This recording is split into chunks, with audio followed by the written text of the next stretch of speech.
Hello, good morning, good evening, good afternoon. This is your friend, your coach, your mentor, Dharam Singh. And today I have a very lovely person here, Randi Krueger. Hi, Randi, how are you? I'm terrific. I hope all of you are great as well. It's great to be here. Good, good. And by the way, you are my first presenter who's going to do this webinar while on the treadmill. I've turned it off for now, so that way no unfortunate accidents will occur. Okay, good, good, good. So you have been walking for last 2 hours on your treadmill. Good. I absolutely have. So you are exhausted. Now we're going to bring your energy back by this webinar. Sounds great. All right. Good, good. Look, guys, thank you for joining. And it's a privilege for us, all of us, to have people like Randi to talk about her experience and share her knowledge, what she's doing and how she's doing, especially in the area around team building. And very, very important, because how your team is going to perform also depends what you're going to do as while you're building the team. You can take example of soccer or any game. At the end of the day, it's all about the teamwork. How we're going to build a team, especially in the Agile project management. We're looking current scenario and future scenario. So with this said, I'd like to welcome all of you again, and I'd like to thanks Randi for giving her precious time to share her knowledge and experience with all of us. All right, anything you'd like to say, Randi? Yeah, I would actually like to start. I want to say I've had a great journey as far as not just getting certifications, but taking that learning from it. And I wanted to actually share something before we get started around what happened with my PgMP. So you'll notice I passed the exam on April 5th. It feels like it was 100 years ago, but it was really only a couple months back. And I had started this journey almost a year before. I had filled out the application on my own, didn't have a lot of guidance on it, but somehow managed to find my way through it. And then I went and sat for the exam actually last August, right around this time actually. And I had taken 4 PMI exams in the past and passed all 4 of them, usually without too many issues. Unfortunately, that didn't happen with my PgMP this time around. I probably missed it by about 4 or 5 questions, which is all the more infuriating. So I kind of had to walk away, lick my wounds for a little bit, and come back. And I had heard great things about Dharam from several people. And so I said, okay, you know what? I'm going to pull the trigger. I'm going to spend the money because it sounds like this guy has a good track record. Well, I'll be darned, he really does. And he helped me really kind of connect the pieces, because that's what I was missing. Usually when I take PMI exams, I make the connection with the material. I didn't until I got into his cohort. So I'm thankful for that. And because of his assistance, I passed that PgMP exam in April above target in all 5 areas. So just want to give a little shout out there and how appreciative I am to be here to talk about team building. So I'll turn it back to you, Dharam. Look, I like to appreciate and also acknowledge that you are one of 4 people who have completed the exam, not with above target only, but also within 2 hours. And we're talking PgMP exam, the 4-hour exam with 170 questions. You nailed it, and within 2 hours you completed the exam, and you got above target all the domains. So whatever you did along in the journey, you did really well. So I'm very happy to see the results. Of course, I don't worry too much about the time and how many above target you get, but at the end of the day, if somebody has done exceptional work, I really get excited about it. What I'm looking for a certificate in the form of PgMP PfMP. If you can do exceptional well, why not? That's what it is. With the 462 PgMPs and 119 PfMPs, I'm happy that it is still growing. Let's take that. And I can see a couple of people here who have joined. They are getting ready for PgMP or PfMP in next few days, and you know who I'm talking about. Hey. And by the way, we have a question pad. Please feel free to put your questions and your observation, and at least say hello to us, and to say that you can hear us and and see us properly. We are okay, good. And if I'm looking good, you feel free to put a comment there. And of course, Randy is looking beautiful. Thank you. All right, so look, Randy is coming with huge experience, while, the reason I invited her, not just because she was my student, not the student, but only few people get to come to this webinar. So you are a chosen one. The reason you have experience and expertise in the area which we're going to talk today about the team building and especially Agile. So you have worked for many companies, including Dell, Juniper Networks, and HP, and in the capacity of project program management. And you've done really very big programs and projects. And feel free to share your knowledge and experience about those when you were working those, how you did your team building or whatever.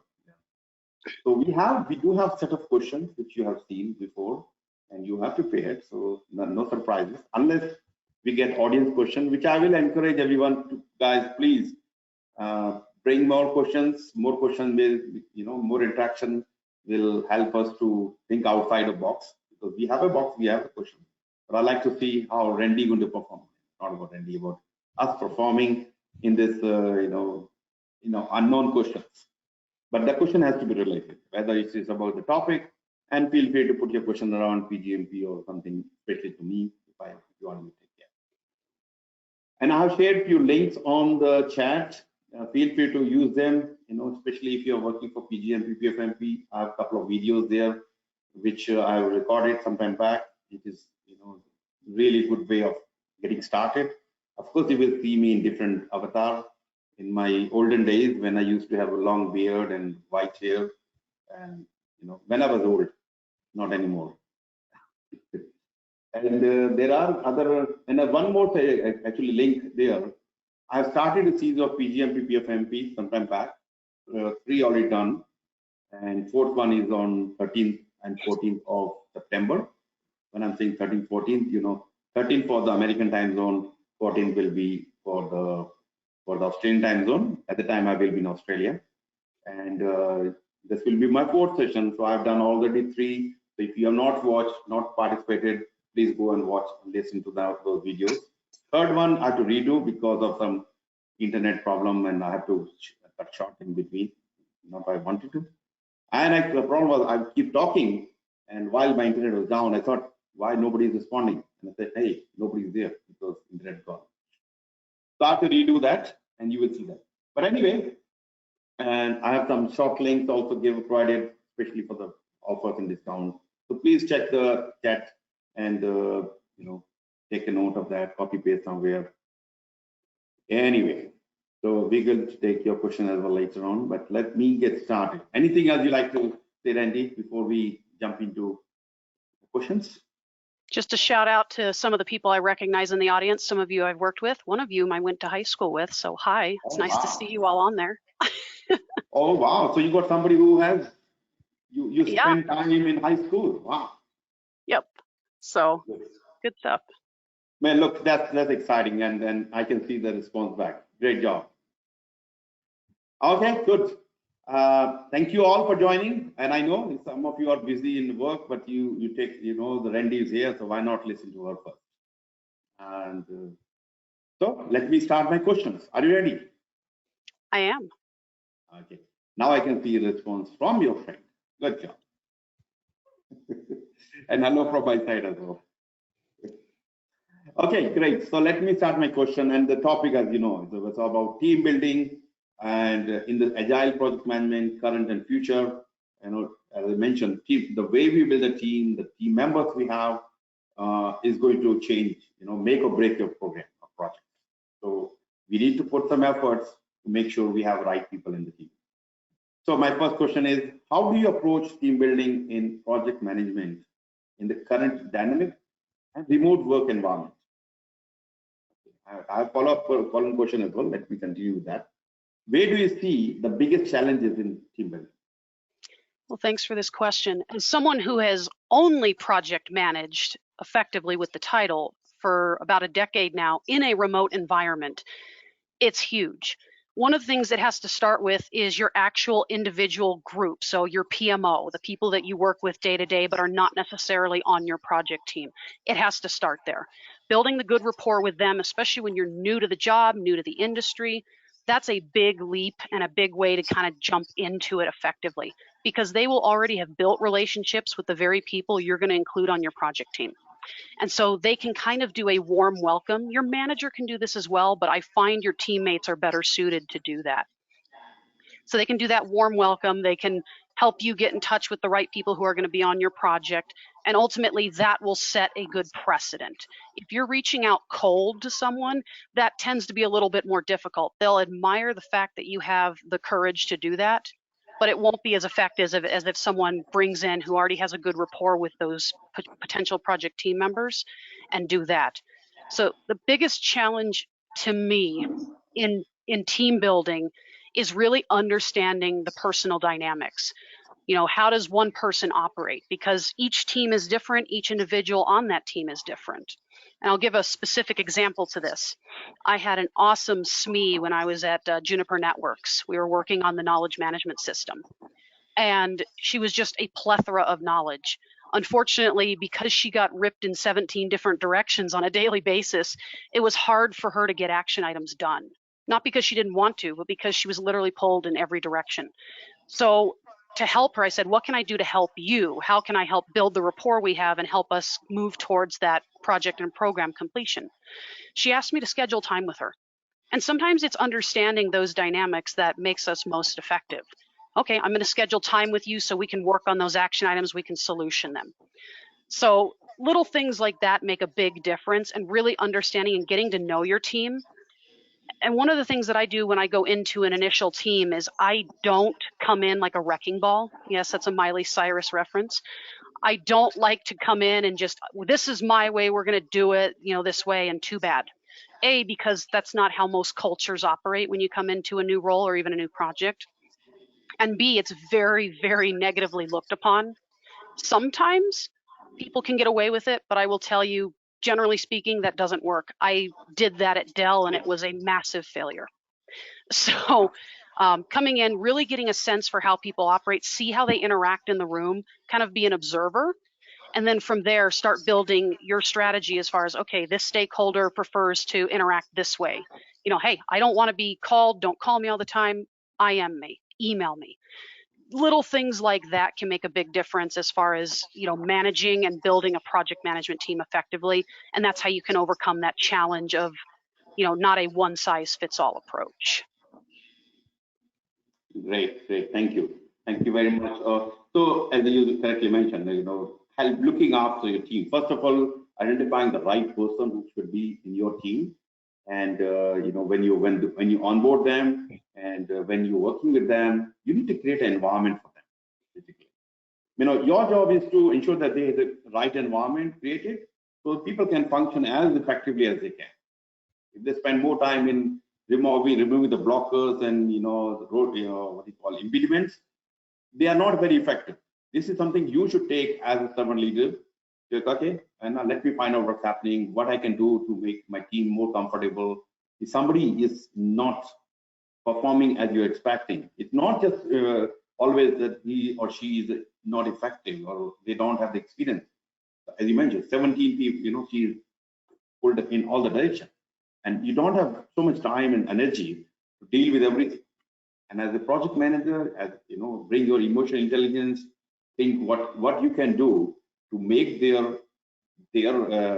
more comfortable and create an environment where they can perform the way they should be.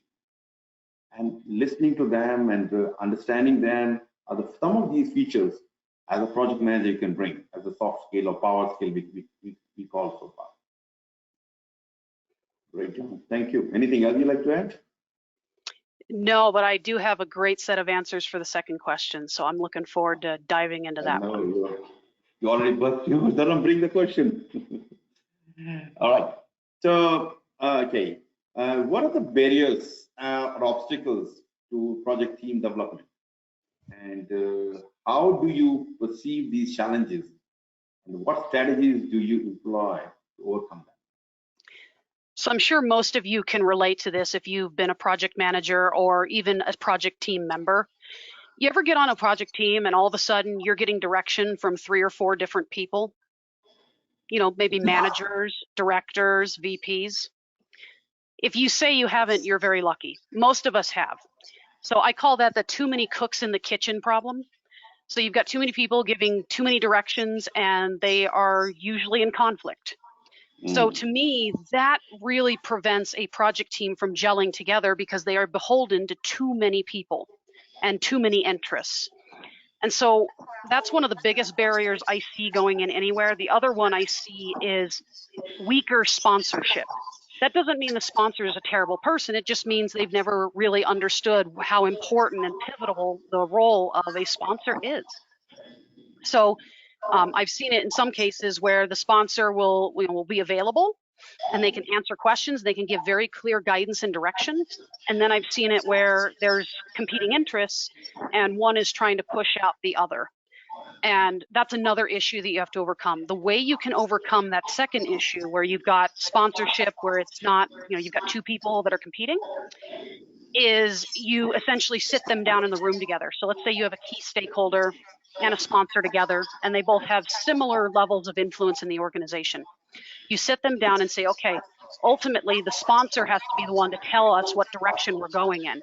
That doesn't mean we don't value your feedback, key stakeholder, but it means you guys need to get in alignment because we can't take 2 different directions. That will lead to project failure, and ultimately it'll make everybody look bad.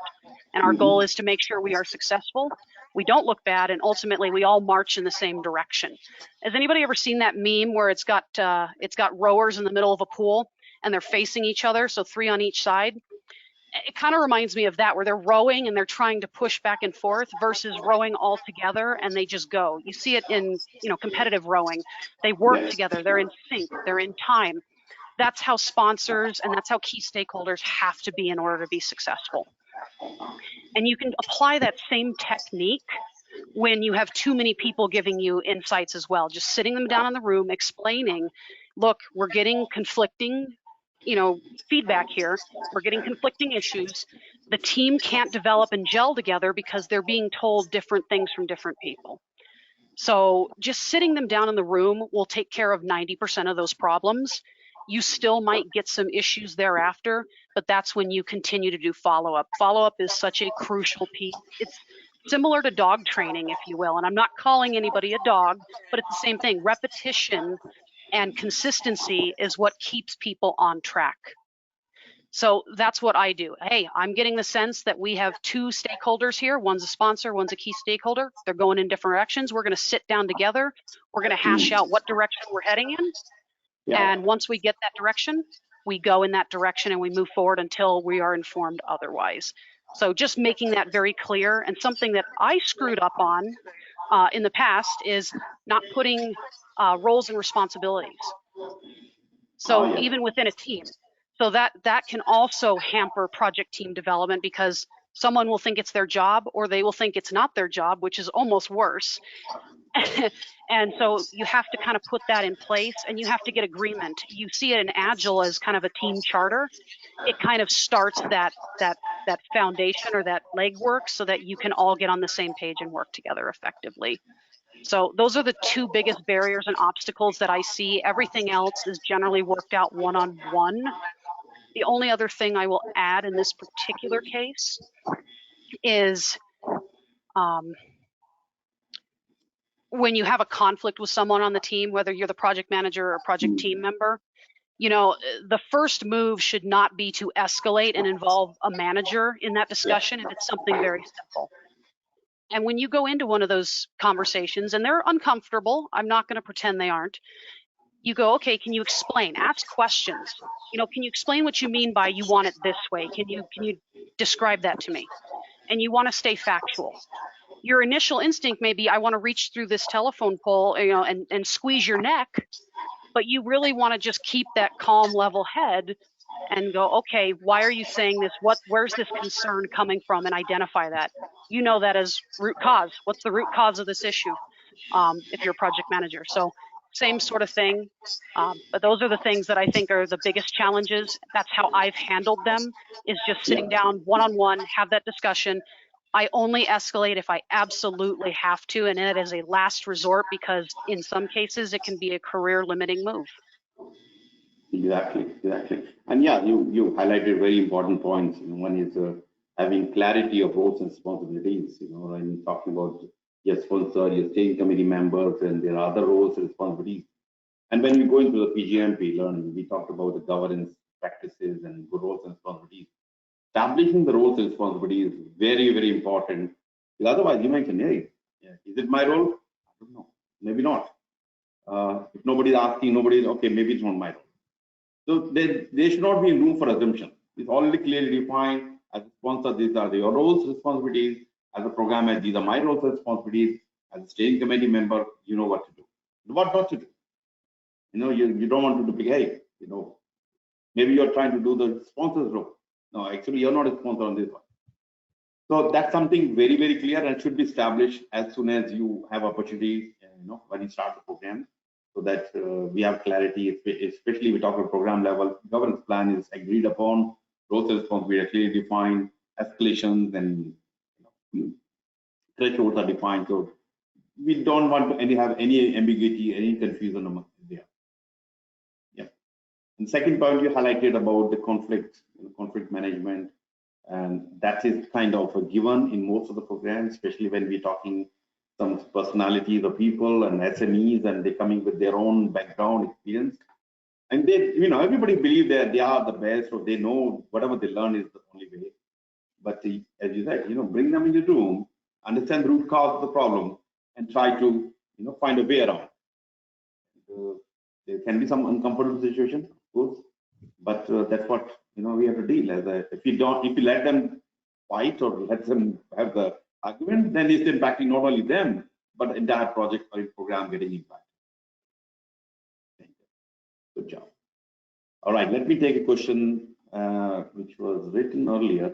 What is in your toolbox to help influence leaders on the best way to manage Agile teams? So some of it is culture, and I think this question is a very good one.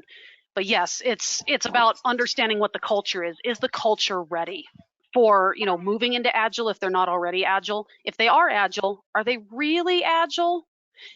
And I think I know who asked this question. And a lot of times they claim to be Agile, but they're really not. So some tools that I employ is just, where are areas where I can have a little bit more flexibility? There are some places where they will operate on a plan of record. Manufacturing, you see this frequently. They operate on a plan of record, and if you don't execute to that plan of record, well, you're in trouble. But in software in particular, there's a little bit more flexibility, and I think it just kind of lends itself to that. You have to kind of have that mentality. Education also lends itself to that. You have to iterate. You have to change how you're teaching particular subjects in particular. Hey, this worked, this didn't work. So understanding and actually applying retrospectives appropriately. You don't have to do it on a specific cadence. If you see an opportunity and you want to get feedback, there's no reason you can't call a 15, 20, 30-minute meeting and have a retrospective on how things are being done. That's something that I think in the Agile world, it's, hey, at the end of each sprint or the end of each iteration, we do it. And then at the end of a release, I think having flexibility with that is crucial. And again, having basic conversations, just having check-ins with your team. It's not really a technical tool, but it is a soft skill, right? Having a pulse on your team, understanding where they are, reading their minds in some cases. A lot of people have the idea that project managers can wave a magic wand and magically know how everybody does things, and that is so far from the truth. However, we do get pretty good at reading people and understanding, okay, this is going to turn into a problem if we don't address it, or hey, I'm sensing there's something that this person wants to tell me, but I don't know what it is, let me find out. So just even having those conversations, being able to surface things sooner will give confidence for an Agile project, is what I was really trying to get at there. And even employing the right tools. Now, Jira works great for software. It doesn't work well in manufacturing. Yeah. It's a little more difficult to do that. I also find that Gantt charts drive me crazy because you're constantly in admin hell trying to update them. So having durations and just something really simple versus, fully vetted, fully detailed tasks. I think the tasks should be left more towards the individuals who are performing the work. What tasks do I have to do as the project manager? If they want to work with me and do that, that's fine. The other thing is making things visible, right? Dashboards are so crucial. Here's the progress we're making, and make sure it's in line with what the organization is looking for. Hey, are we making progress? How are we doing on buffer stock, for example, in a manufacturing environment if there's a move happening, for example? How do we make sure that we do product change notifications in a timely manner? How do we make sure we're checking in and ensuring that we're getting that information and that feedback back from our customers? All those things factor in and play a very big role. And again, the more communication you have that's targeted to your executive audience, what they actually want to know. And by the way, the big secret, they love colorful charts. So if you incorporate those colorful charts and colorful elements that tell the right story and are easy to understand and read, I find they're more willing to give you leeway so you can actually move the team more towards an agile approach. So I hope that answered your question, but those are some of the tools and techniques that I use to help management, especially the executive level, understand what the value is and how we can move more towards an agile mindset and ultimately be more successful, because there's a difference between doing agile and being agile. Oh yeah, that's right. And having the right toolkit is very, very important. How you get the information collected and shared, and with your management. And again, management expectation versus what you're doing. And I know one lady, and I'm talking about Australia, one of the largest banks. She said, Dharam, we got everybody doers are all agile.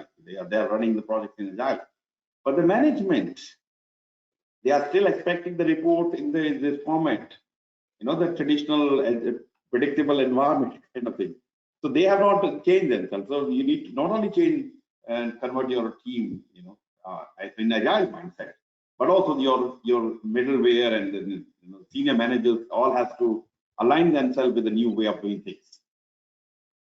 So some of the tools, of course, there, as you mentioned, Jira and a few others there, but the one tool I can mention is called VXDCC. Not very much available in the market, but it's a very it's upcoming tool where you can see or do things in one place, and management and colorful charts and pictures, bubble charts, and balance scorecard, everything in one place. So I leave that over there. If you want information about that, you have to contact me. And that's the secret. You cannot find that on Google or anywhere. You have to talk. Anyway, thank you. Thank you for the question, and please keep putting more questions, guys. It's very important you bring more questions. We get excited to answer those questions, because some of the questions, Randi already know, so she already prepared. So this is where the test happened, and you did really well. Okay. All right. So my next question is: how do you identify potential barriers or challenges hindering effective stakeholder engagement and collaboration? This was one of the things that we really hammered home during our sessions was stakeholder engagement versus stakeholder management. So yeah. I appreciate this question more than you know. So how do I identify potential barriers? Again, I think this starts early. I think this starts before you even get on a project team. So again, someone who is new to the organization, maybe someone who's been there a while, really relying on your teammates to understand where the hot button people are. Who's going to want to know what information, who are some stakeholders that might have been on a similar project or program in the past that were not included and ended up causing all sorts of issues. I find you can learn best through someone else's failure, and hopefully only through their failure. The other thing is when you get unresponsive stakeholders, and this is a problem I've faced throughout my career, where you will reach out to them. Maybe you reach out via IM. You say, hey, I'm running this project or this program, I want to make sure we communicate effectively with you. How would you prefer I communicate with you? Very often, or via email, or sometimes you call them and they just don't respond. They don't say anything to you, and come to find out they're a key stakeholder, which you thought they were, but you just can't get a hold of them. So in that case, that's a great time and a great way to escalate because it is instrumental to the project. And so you want to make sure that you capture that information and you understand how to engage them effectively and collaborate with them. Again, just another highlight from my career is, well, maybe it's a low light, who knows. You have a key stakeholder and you have the sponsor, and they have two different visions for how you're going to execute this program. Yeah. So merely sitting down and saying, okay, if I deal with them in isolation, I'm going to continue to be pulled back and forth like two dogs chewing on a bone or playing tug of war. I don't like to be in that situation. Most of us don't enjoy being chewed on, especially by VPs, SVPs, and so on and so forth. So merely sitting them down and saying, okay, they have two different visions. This is a problem. We need to get them in the same room, and we need to make sure they understand how important it is that we are all aligned. And that's a difficult thing to do. We don't by nature like to be confrontational. I love conflict, but I'm also apparently sick in the head. But a lot of people don't like conflict. They don't enjoy it. They don't enjoy having people at odds with each other.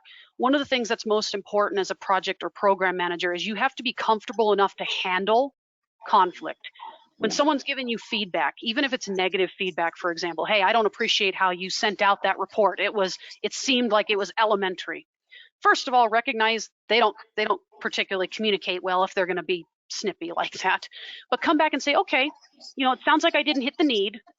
How can I best do that in the future? What can I do to make sure that this reporting I'm giving you really reflects what you need and the information you need? So just asking questions, that's my favorite strategy. It takes down the temperature in the room. It's engaging them, and it shows that you're paying attention. Again, you have to execute on it, but just asking questions, and you don't do it in a snide way. Just, hey, it sounds like I didn't hit the mark. I want to hit the mark in the future. What sort of information can I include or take out in the future that's not relevant to what you're seeking? Most of the time, people will give you the answers. I've never heard someone say, well, you should know exactly what I want. If you do get that response, though, the best thing you can do is say, I really want to make sure we have a good relationship and rapport. The best way to do that is so I really understand what you're seeking. I want to make sure you're getting the most important, accurate information so you can report up, because very often they are reporting up. So, help me help you.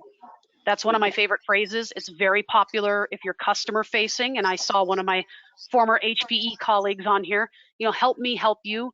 Let's figure out how to make this work for both of us. Just having that conversation, having that line of direction that you're going in really makes a difference, because they get the sense that you're not trying to screw them over, you're not trying to ignore their needs, and instead you're building that collaborative environment, which is so crucial. Collaboration is a difficult thing to get to, but it's something we should always strive towards in project and program management. Very nice. I mean, yeah, with this engagement with the stakeholders, very, very, very important. And sometimes it works, sometimes not. And most of the time, see, if one thing we cannot assume that the stakeholders are there, they're born as negative.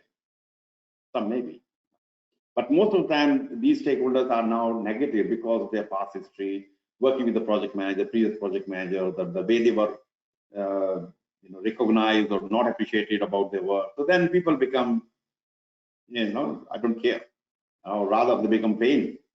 So, and I happen to, and that happened to be, I don't know if you know that I also worked for HPE, back in Australia, and on my program, and I was setting up the Agile, the cloud data center at the Asia Pacific level, and I'm coming with zero knowledge about cloud, and so I did a lot of data center migration.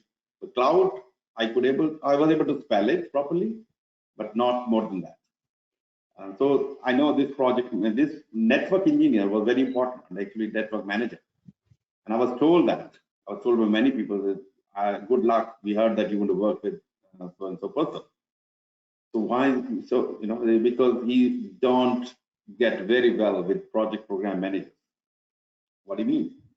Anyway, so I'm inviting him to my meetings or and talking to him, want to talk to him. He's not picking my phone. He's not showing any interest, not responding to my emails.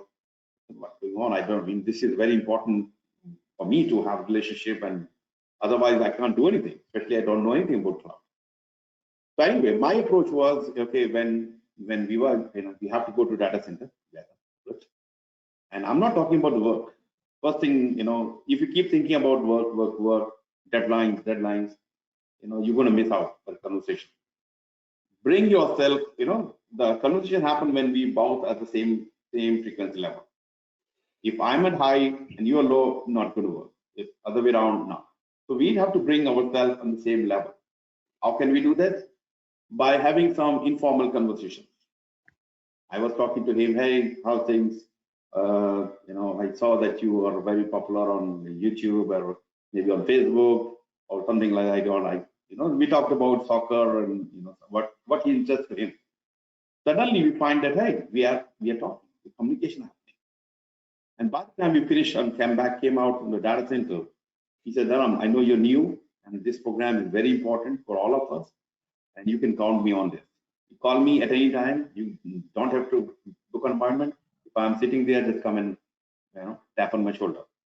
So that relationship from nowhere, not in just talking to you versus kind of very like good mates. It's a mates. It's an Australian word. Hey mate, how are you? So like we really become good friends. And he was even going to the program or state committee. He said, I know you don't understand a lot of things. You invite me. It's not only you, it's all of us. But that made a huge difference. You need to bring, match your frequency. If not matching, never conversation cannot happen. How are you going to do that? That's up to you. By having informal discussion, especially the discussion matters to them.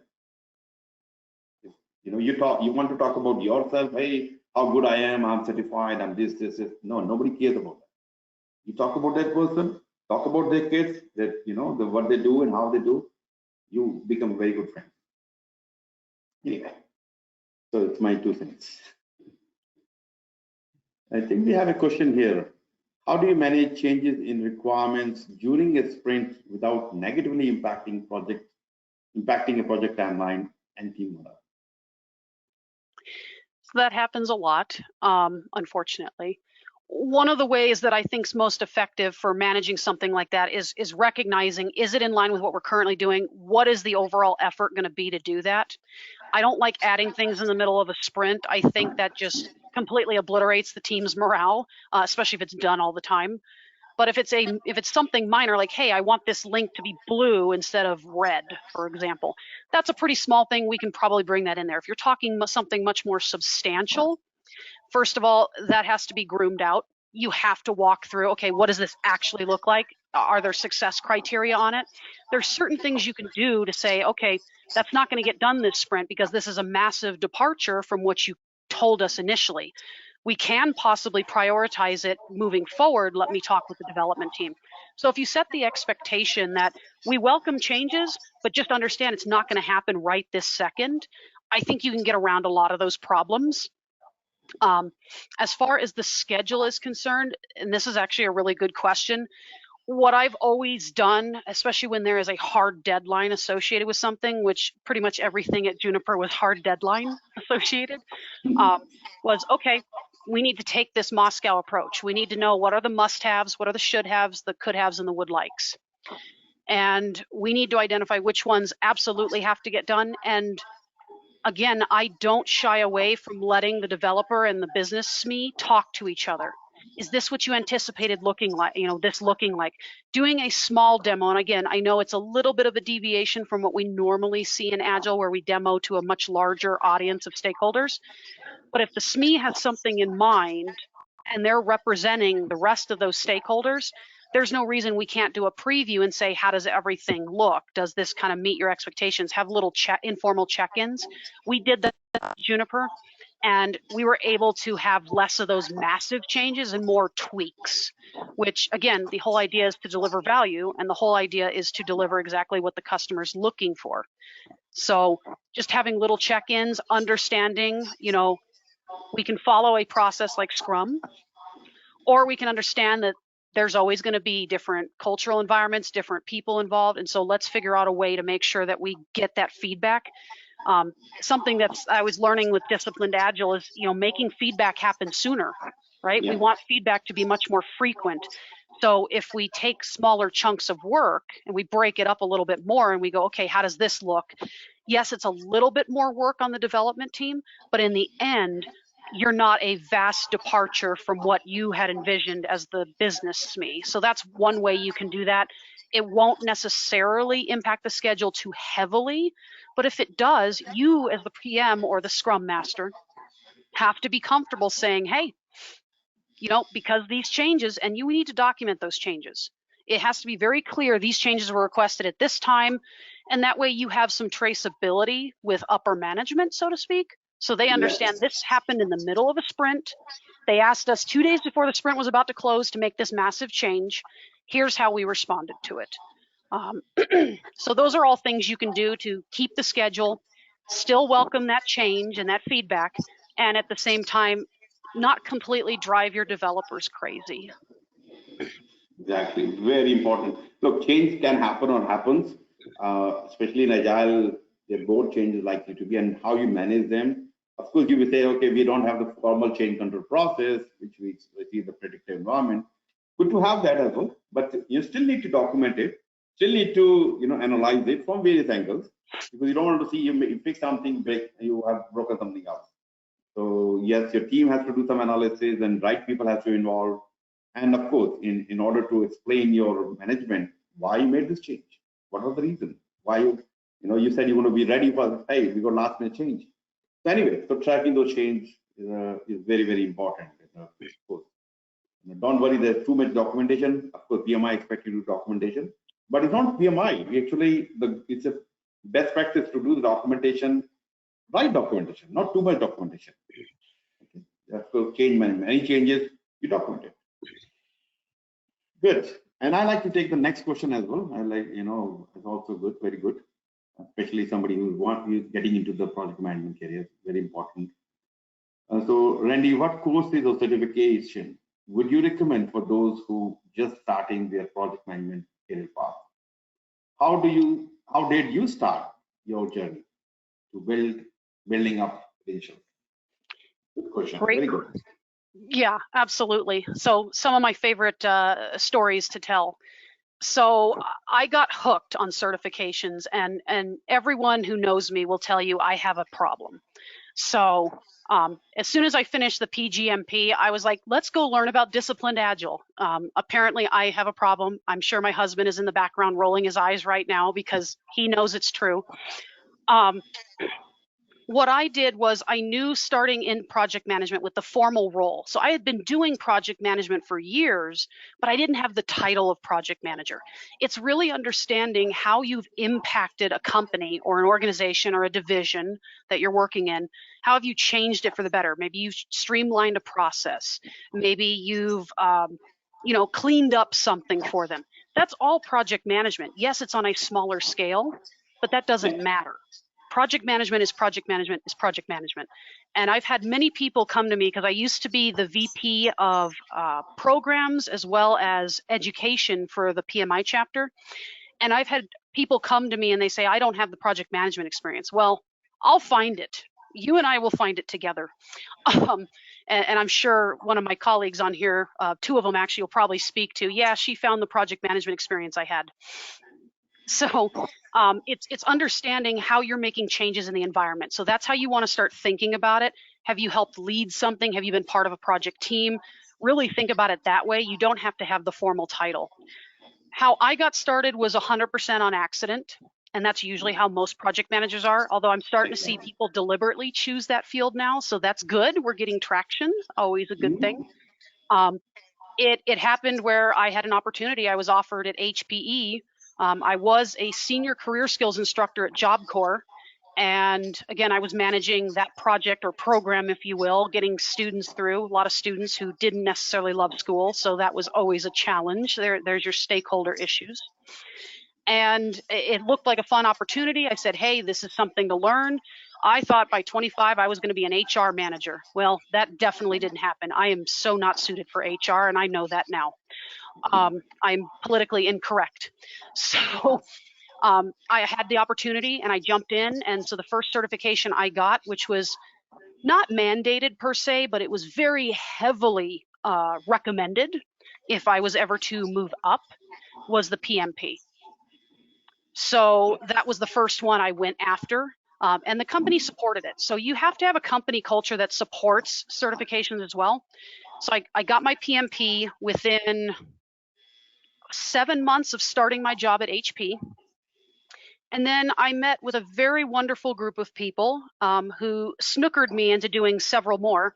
The one I followed that up with was Agile, because the reality is more and more organizations are expecting people to go Agile, and it's better if you have an understanding of what Agile is. So I did my Agile Certified Practitioner. That was in 2015.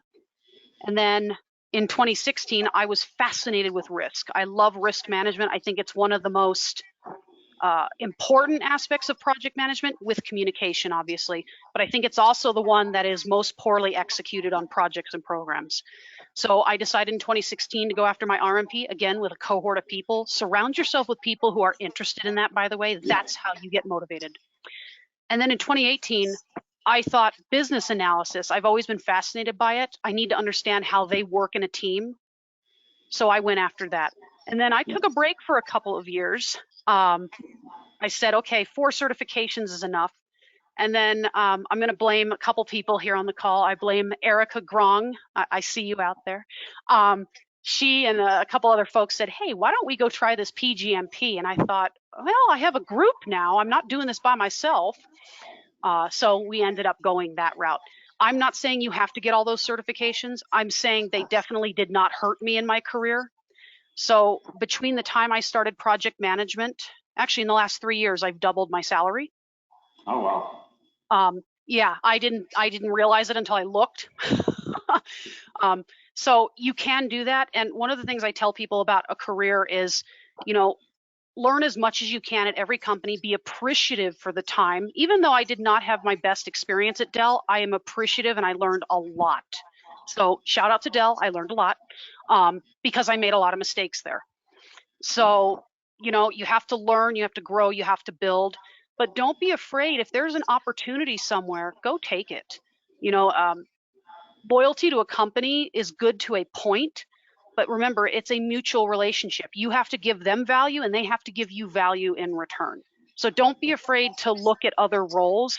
I find the people who do move roles, again, you don't have to have a certain cadence, but who move roles are very often the ones who tend to make more money and tend to get into opportunities that they wouldn't otherwise have had.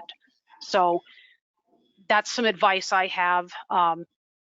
If you're interested, you can reach out to me on LinkedIn, by the way. Happy to talk about the PMP more with you and anything else. But I'm also seeing a big demand for CSMs as well. So that's the Certified Scrum Master. You really can't go wrong with that certification. I see the PMP, the CSM, and I'm starting to see more PgMP be kind of, a nice to have. So it's nice to see us PgMPers are getting recognition for that certification. But definitely if you want to progress in project management, the PMP, I imagine, would be the first stop on that line. Yeah. So just to add on top of that, especially when you don't have much experience in project management and you still want to get into the project management, I think the CAPM is one of the certificates from PMI. It's also getting more traction now. The people who have very little experience in project management, no experience in project management, that can be one certificate you can definitely consider. And a lot of people are doing it. And of course, if you have experience, 3 years or more, PMP, you should go for PMP. There's no need to do CAPM when you already have your experience of eligibility for PMP. So, and by the way, all the certificates from PMI, PGMP, RMP, PBA, PGMP, PfMP, all this, there's no hierarchy. You don't have to do CAPM first before you do PfMP. I'll keep replying. I've done my PfMP. Let me do PGMP. I want to do my PMP now. Hey, don't tell me that you're going to do CAPM now. But that's good. It should be the relevant, the certification, not just for sake of certification. Just because everybody has done, Randi has done, Dharam has done, I should also do. No. Is it going to add value to you? I've seen people coming from construction. Dharam, I want to do ACP. Are you working Agile? No. But why you don't want to do ACP? because it's so popular. Look, popular or everybody is doing doesn't make, it should not be a criteria. What value is going to add to you now or in the future? That should be the criteria. All right. And I apply all of them, by the way. All my certifications, I use them every day in some way. So just he's absolutely right. You have to find the value in it for yourself. I didn't just do this because I wanted a bunch of letters after my name. I did it because I knew what I was doing was in line with it, and I wanted to take a deeper dive into them and actually apply it. So good. Thank you for great explanation. And feel free to connect with us. If you want the career path or discussion around what certificate can help you, and I'll be happy to be your mentor. Which some of you already found me as your mentor. One of the best. just like Erika mentioned, Evil Lobster. Yeah, she is going for PfMP next week. Yay! Okay. By the way, guys, I have put a PDF code on the chat. Please feel free to take a snapshot or copy it. You will get to earn 1 PDU from this by attending this program. And people who are watching this after as a recording, you have to communicate with me or my team to say, hey, I watched this webinar and this is what I learned, and how wonderful Randy on this one, and what color of shirt you were wearing, and all those kind of things. Really, yeah, happy to share the PDF code with you guys. If you're watching now or later, let me know. Okay. So in any case, let me continue with my question. We have so many still questions, a lot of questions to go. All right, Randy, my next question is, how do you incorporate stakeholders' needs and expectations into your program's value delivery strategy? And how do you ensure that the program remains customer-centric? So I think you're going to love the second half of this answer, Dharam. But the first part of it is you have to actually talk to them. I know I don't always love talking to stakeholders, not always my favorite thing, but actually talking to them and asking them the question, what value is this going to deliver to your group, your organization, your division, and really help them understand what's the bigger picture. They have to tie it back to strategy, and they may or may not be aware of what the strategy is. If they aren't, this is a great opportunity to educate them on, hey, we have to think about the higher level, the strategy of the organization. How's this project or program going to help us get to that point? And the way you ensure that you remain customer-centric is actually through governance. Yes, in an Agile environment, you can still do governance. They can be informal. You could have check-ins just saying, hey, is this aligning with what you expect? Do we need to make changes or tweaks? So you're keeping that customer-centric focus. You're having a check-in with them. They're really understanding, okay, this is what you're delivering. This is how you're interpreting what we've written as far as requirements are concerned. And so that's a really easy way to do that. Again, just because you're in an Agile environment doesn't mean you can't do governance. It should be lightweight.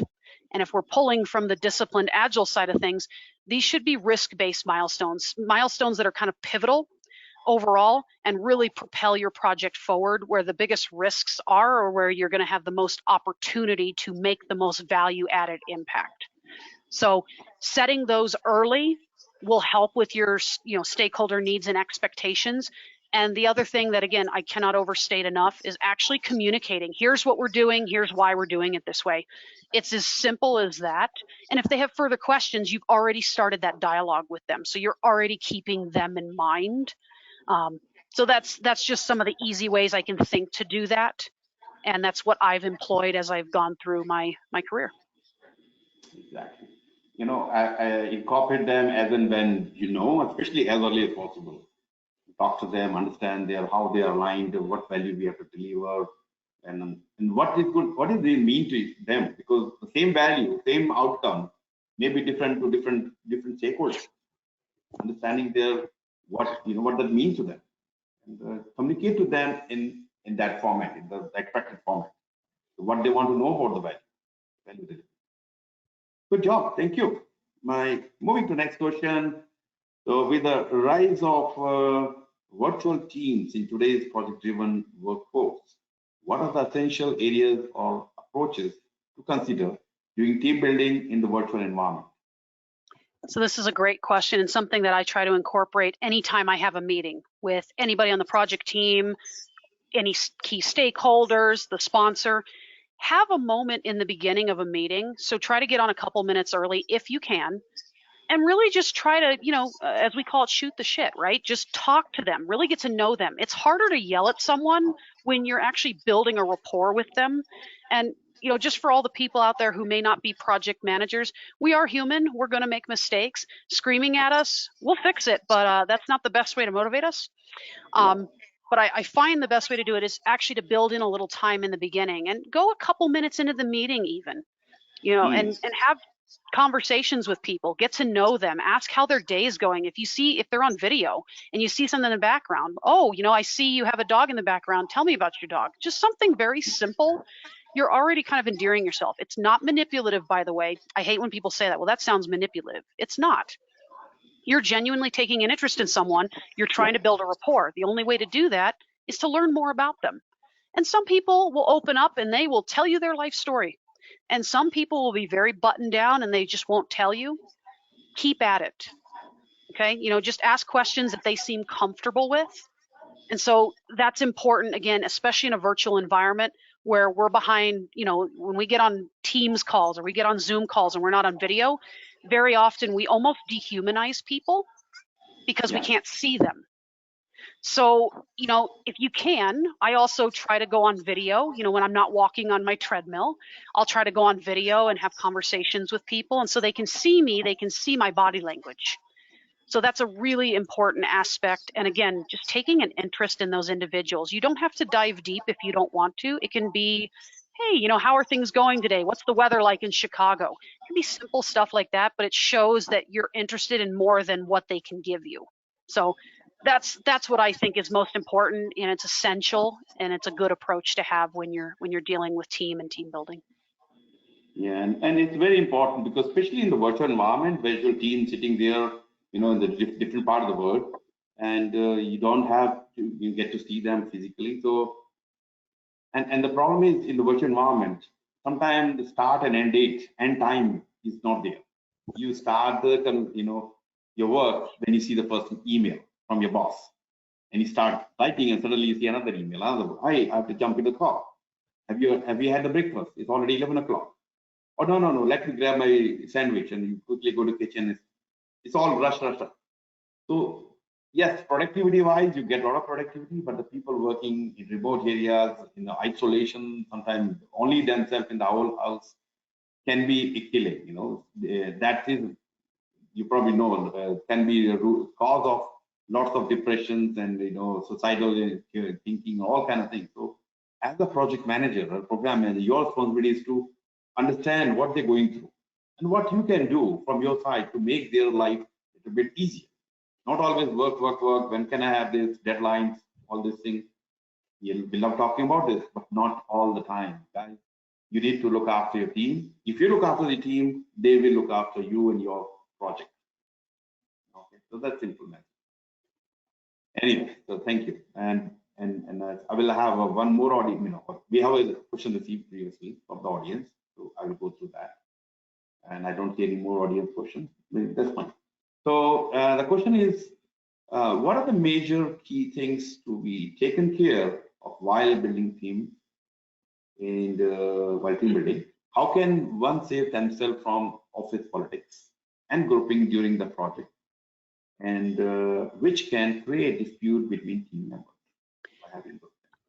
So a great question. When we talk about team building as well, I deal with a lot of global teams, in particular at Juniper, when I was dealing with a lot of folks in India, and they are awesome people to work with, by the way, but there is a time zone difference, and we have to be very cognizant of that. So being very mindful, hey, we can't be scheduling meetings at 11 a.m. Mountain Time because that's midnight for them.